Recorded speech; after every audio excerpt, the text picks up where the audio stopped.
Okay guys, तो partnership fundamental चल रहा था, इसी कड़ी में आज आगे बढ़ते हैं।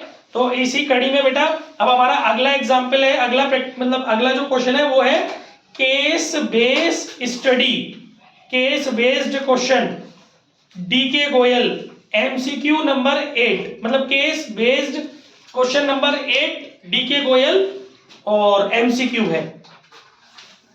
देखो ये कह रहा है बेटा इसके अंदर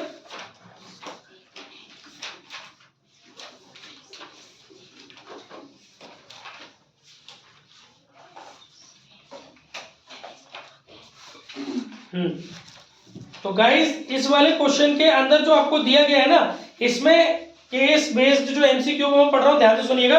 ये कह रहा है on 1 September 2020, on 1 September 2020 20 student of modern college started their partnership firm in the name of Be Safe for selling sanitizers on digital mode. Since they were good friends of each other, they were not having any explicit agreement in the place. All of them have agreed to invest 15,000 each as capital. एक तो इनकी जो capital होगी वो 15,000 रुपए होगी partners की। आगे इसने बोला है the books were closed on 31st March 2021. ये इनकी किताब है, इतनी तारीख को बंद हो रही है। फिर on which date the following information was provided by the firm. देखिए क्वेश्चन को गौर से देखिएगा बेटा, इसके अंदर हमारा लिखा हुआ है सेल ऑफ सैनिटाइजर। अगर आप अपना क्वेश्चन ध्यान से देखेंगे तो समझ में आएगा कि मैं क्या बताने की कोशिश कर रहा हूं। सेल ऑफ सैनिटाइजर दिया हुआ है आपको, और कॉस्ट ऑफ गुड्स सोल्ड दे रखा है, टोटल रेम्यूनरेशन टू पार्टनर दे रखा है, रेंट टू पार्टनर दे रखा है, मैनेजर कमीशन दे रखा है। क्वेश्चन पे ध्यान दो मैं क्या बोल रहा हूँ, मैनेजर कमीशन दे रखा है, क्लोजिंग स्टॉक दे रखा है, 6% फिक्स्ड डिपॉजिट दे रखा है जो कि आपने 31 मार्च को किया है, 31 मार्च 2021 को किया है। अब आपसे कुछ क्वेश्चंस पूछे हैं। पहला पॉइंट पूछा है इसने, calculate the amount of profit, calculate the amount of profit to be transfer to P&L appropriation account. तो बच्चों जो अमाउंट ऑफ प्रॉफिट है ना वो कैसे कैलकुलेट करोगे, तो आपको पता है कि आपको इस क्वेश्चन के अंदर नेट प्रॉफिट नहीं दिया हुआ है, वो आपको निकालना पड़ेगा। तो इसीलिए मैंने ये थोड़ा सा अलग था, हल्का सा पॉइंट, तो आप लोग बड़े आराम से निकाल सकते हो। नेट प्रॉफिट निकालने के लिए आपको क्या करना पड़ेगा, सेल में से कॉस्ट ऑफ गुड्स सोल्ड घटाना पड़ेगा, सेल में से कॉस्ट ऑफ गुड्स सोल्ड घटाएंगे तो जो निकल के आएगा फिर उसमें से रेंट टू पार्टनर घटाएंगे, क्योंकि आप P&L में डालने वाली चीजें तो घटाओगे, चार्ज अगेंस्ट प्रॉफिट है वही तो घटाओगे। उसमें से पहले सेल 1,20,000 की, उसमें से कॉस्ट ऑफ गुड्स सोल्ड 50,000 का, कितने बचे 70,000, उसमें से आप टोटल रेंट टू पार्टनर घटाओगे 2,000 रुपए पर मंथ के हिसाब से 24,000, 70,000 में से आपके 24,000 गए रेंट के, तो आपके बचे नहीं, रेंट टू पार्टनर है, सॉरी रेंट टू पार्टनर नहीं घटेगा क्योंकि रेंट टू पार्टनर तो एप्रोप्रिएशन है, ये तो आपको P&L का प्रॉफिट निकालना है, तो उसमें थोड़ी नहीं आता रेंट टू पार्टनर, वो तो एप्रोप्रिएशन हो गया ना। रेंट टू पार्टनर एप्रोप्रिएशन हुआ, क्या हुआ नहीं एप्रोप्रिएशन, क्या बोल रहा हूँ, मेरी मिस्टेक हो गई, सॉरी बेटा। रेंट टू पार्टनर घटेगा लेकिन वो 1,000 रुपए महीना है, मैंने गलत पढ़ लिया, 2,000 नहीं 1,000 रुपए महीना है, तो ये हो गया 12,000, ठीक है। 2,000 रुपए महीना तो रेम्यूनरेशन है, ये रेंट टू पार्टनर है 1,000 रुपए, तो आपका आ गया 12,000। इसके बाद उसने आपको बोला है मैनेजर कमीशन 5,000, वो भी आप घटा लोगे ना, अब आपका बचा 53,000। फिर उसने बोला है क्लोजिंग स्टॉक, उससे कोई मतलब नहीं है क्योंकि क्लोजिंग स्टॉक आपको कंफ्यूज करने के लिए दिया गया है, क्योंकि जब आपको सेल और कॉस्ट ऑफ गुड्स सोल्ड निकला दी तो क्लोजिंग स्टॉक का क्या काम है। बाकी एफडी की इंटरेस्ट कोई काम की नहीं है, क्यों, क्योंकि आपने एफडी की 31 मार्च को और 31 मार्च को बंद कर रहे हो, तो कोई ब्याज थोड़ी मिलेगी आपको। आपने पहले की होती तो आपको इंटरेस्ट मिलती, वो आपकी प्लस हो जाती, क्योंकि वो interest profit and loss account के क्रेडिट में जाती ना, तो उस वजह से आपका प्रॉफिट बढ़ जाता। लेकिन आपने तो एफडी की ही 31 मार्च को है और 31 मार्च का ही प्रॉफिट पूछ रहे हो, तो बेटा मेरे हिसाब से जो प्रॉफिट आ रहा है वो आपका वो आ रहा है 53,000, ठीक है। अच्छा ये थोड़ी सी कैलकुलेशन में बेटा मिस्टेक हो गई है, फिर से समझना पड़ेगा। हमारा सेल दे रखा है 1,20,000 का, ठीक है, हमारा कॉस्ट ऑफ गुड्स सोल्ड दे रखा है 50,000 का, ये बचेगा 70,000। इसमें से जो रेंट है ना, हमने जल्दबाजी में 1,000 रुपए महीने के हिसाब से पूरा 12 महीने का घटा दिया, नहीं, क्योंकि बेटा इन लोगों ने जो पार्टनरशिप शुरू की है ना वो 1 सितंबर को की है, पहली लाइन ही 1 सितंबर है, तो वही सितंबर से 31 मार्च कितने महीने बनेंगे हमारे, 7 महीने बनेंगे सितंबर से लेकर के 31 मार्च तक, तो 7,000 रुपए माइनस होंगे रेंट के। ठीक है ना। फिर उसके बाद 5,000 रुपये हमारे माइनस होंगे काय के, मैनेजर कमीशन के। तो हमारा जो ये बचेगा वो 58,000 बचेगा। क्लियर हो गया गाइस। लेकिन रुक जाओ भी, पूछो क्यों, क्योंकि इस क्वेश्चन का जो थर्ड वाला एमसीक्यू ना पहले वो पढ़ो। थर्ड वाले एमसीक्यू में कह रहा है on 1 December 2020 one of the partner of the firm introduce additional capital of 30,000। देखो ये पूरी एक केस बेस है, तो ये कोई ऑप्शन नहीं है आप सोच रहे हो, ये केस है। तो ये सारे पॉइंट एक दूसरे से कनेक्टेड है। अब ये मत समझ लेना कि पॉइंट 1 इंडिविजुअल है पॉइंट 3 से, नहीं। जो केस बेस्ड होते हैं ना वो पूरी एक स्टोरी होती है, तो हर एक पॉइंट एक दूसरे से कनेक्टेड होता है। तो इसका मतलब थोड़ा सा क्वेश्चन नीचे भी था, पॉइंट नंबर 3 में भी क्वेश्चन छिपा हुआ है। ये कह रहा है on 1 December 2020 one of the partner of the firm introduce additional capital of 30,000। एक पार्टनर ने एडिशनल कैपिटल लगाई है और also advance loan of 40,000 to the firm. मतलब 1 दिसंबर को एक पार्टनर ने फर्म को 40,000 का लोन भी दिया है 1 दिसंबर को, ठीक है। और कैलकुलेट बस, और बेटा इसमें रेट ऑफ इंटरेस्ट नहीं दी है, तो बच्चों आपको पता है ना कितनी रेट ऑफ इंटरेस्ट होती है, 6%। तो इस पर निकालना पड़ेगा आपको 6% 4 महीने का, क्योंकि 1 दिसंबर से 31 मार्च तक 4 महीने हो गए। तो ये हो गया आपका बहुत यूनिक क्वेश्चन है। 1200 रुपए और आपके माइनस होंगे, क्योंकि आपको पता है ये जो इंटरेस्ट है ये कहाँ जाएगी, ये आपके प्रॉफिट एंड लॉस अकाउंट में जाएगी। कोई बात नहीं, हाँ। तो ये हो गया बेटा 800, ठीक है। तो 800 रुपए और आपके माइनस हो जाएंगे ये, तो ये बचेगा आपका 57,200।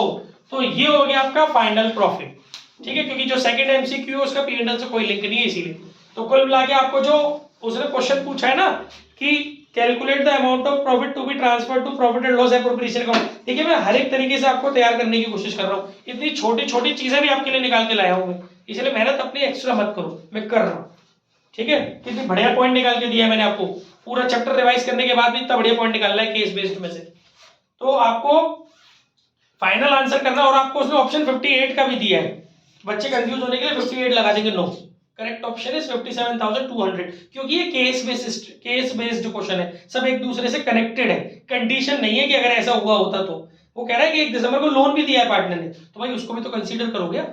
केस बेस्ड में पूरा पढ़ते हैं पहला क्वेश्चन, ऐसे ही इसने सेकंड। बाकी तो दोनों पॉइंट बहुत इजी है, वो आप आराम से कर सकते हो। जो समझाने वाला पॉइंट था वो मैंने कर दिया, बाकी इस क्वेश्चन में जो और पॉइंट पूछे वो अपने आप से कर लेना। तो गाइस ये वाला जो है वो आपको फुल कर, ये आपको करना स्वयं था, सेल्फ से करना था, फिर भी मैंने बता दिया है। सेकंड वाला पॉइंट भी नहीं आ रहा, अरे ये तो खुद करना था, मैंने तो ये ब्लैक पेन चला रखा है, मतलब मेरे को लगता है कि you are able. There on 31 March 2021 remuneration to partner will be provided to partner of same but only out of, इसमें क्या है भाई, वो ये कह रहा है कि पार्टनर का जो रेम्यूनरेशन दिया जाएगा वो काय में से दिया जाएगा, profit for accounting year, accumulated profit, reserve, goodwill. हाँ, तो क्या क्वेश्चन था बेटा हमारा कि जो हमें रेम्यूनरेशन देना है पार्टनर को वो कहां से देना है, तो तुम बताओ ना कहां से दोगे, एक्यूमुलेटेड प्रॉफिट में से दोगे कि रिजर्व में से दोगे कि गुडविल में से दोगे कि profit for the accounting year, profit for the accounting year. भाई रेम्यूनरेशन क्या में से दोगे, इसी में से तो दोगे, इस ईयर का जो अकाउंटिंग प्रॉफिट है, ठीक है। और कुछ बस, चलिए अब आगे बढ़ते हैं। हाँ, अब हमारा अगला क्वेश्चन है एग्जाम्पल 5D के पार्ट, मतलब पूरा नहीं करना, थोड़ा सा पार्ट समझना है इसका। देख लेते हैं क्या क्वेश्चन है।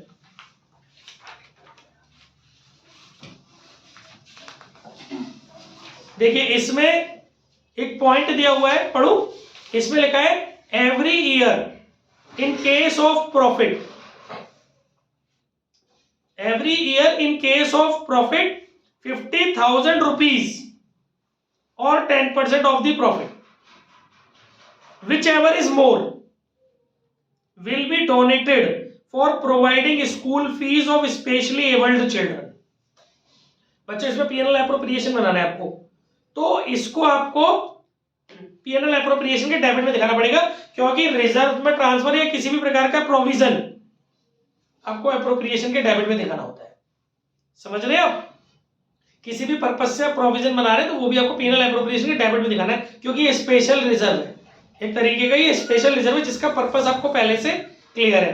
तो ये बोल रहा है कि आपको हर साल 50,000 रुपए और आपका जो प्रॉफिट है इसमें से आपके प्रॉफिट का 10%, इसमें से जो ज्यादा है उतने का आपको एक रिजर्व बनाना है। इस क्वेश्चन के अंदर आपको प्रॉफिट दिया हुआ है 6 लाख रुपए का, तो 6 लाख रुपीस का 10% कितना हुआ 60,000।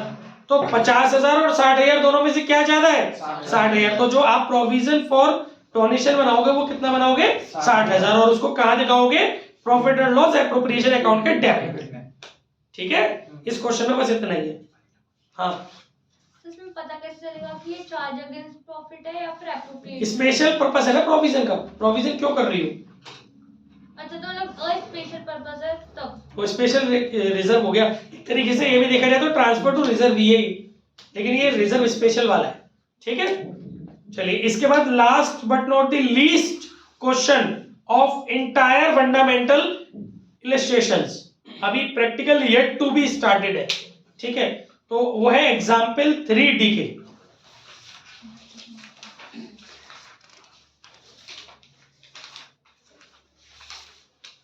और ये आपको फुल करना है, ये बेहद अच्छा क्वेश्चन है, करा देते जल्दी से।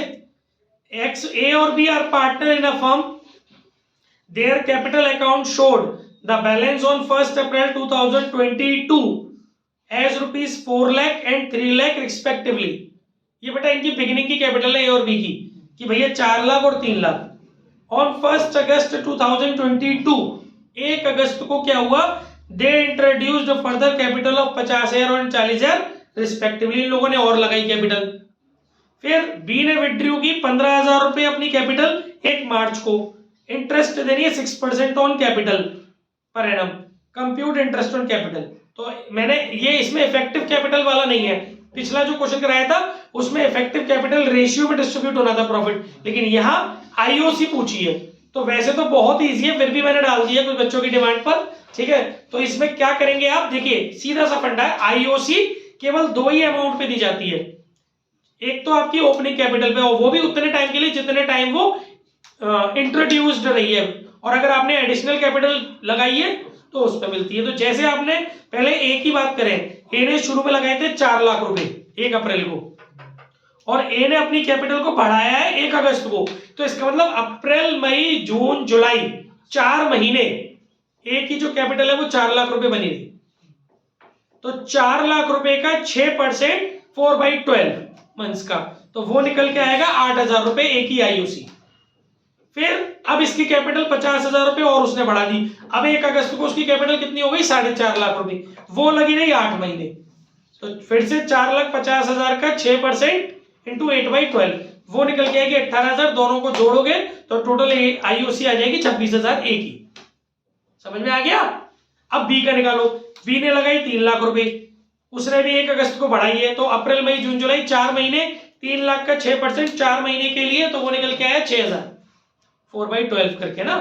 और फिर अब इसकी कैपिटल बढ़ गई बेटा 40,000, तो उसकी हो गई 3,40,000, लेकिन उसने 1 मार्च को निकाले 15,000, तो अगस्त सितंबर अक्टूबर नवंबर दिसंबर जनवरी फरवरी 7 मंथ उसने 3,40,000 रुपए लगाए रहे। तो 3,40,000 इंटू 6% इंटू 7/12, तो वो आएगा 11,900। फिर मार्च के महीने में उसने 15,000 रुपए निकाल लिए, अब उसकी कैपिटल लगी 3,25,000, क्योंकि हाँ, तो ठीक है ना।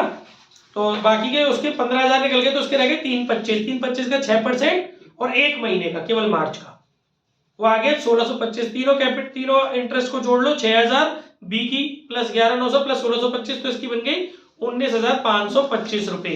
तो गाइस आपका ये यहीं तक था, यहीं तक था सफर अपना फंडामेंटल इलस्ट्रेशंस का।